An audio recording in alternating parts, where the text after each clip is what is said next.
Carraig an Aifrinn.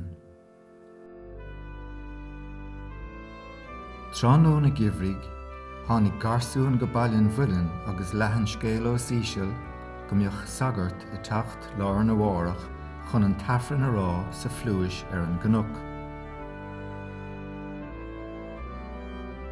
Maidin go mbeadh déalaigh na daoine suas an sléamh.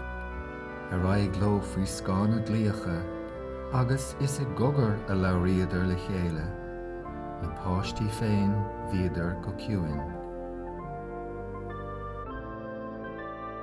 Istigh sa phluais, bhí an éide an sagart. Bhí éadach bán leite leach a bhí feistethe mar altóir. Ba lágan solas a cha an dá chuineal na daoine agus iad a dul isteach sa phluais. Thosaigh an sagart an Aifrinn a rá. Leis tír de, hí na mnágus na fear agus iad a gcuí go dúthrachtach cráifach. Bhí rian an chruatan agus an anró gach éine. Las mo hí cuidan na fearóga a fearan na máithre, agla go dtiocach na redcoats I ngán isortha, go bhór a dia na gael bhochta dá dtiocach.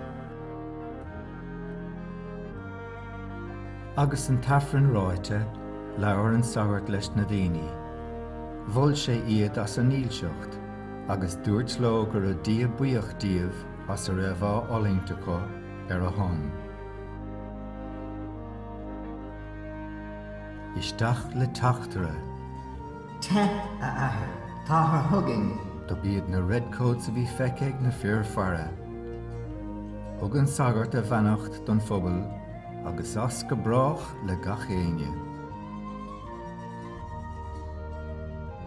Amach leis na daoine agus síos an sliabh leo, na casáin nach raibh eolas ortha ag éine, ach acha féin.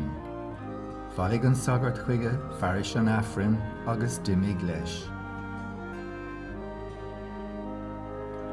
Tamalón Míle casag sean bhailedóir na saidúirí. Cha duine a cup píos a airgid chuige.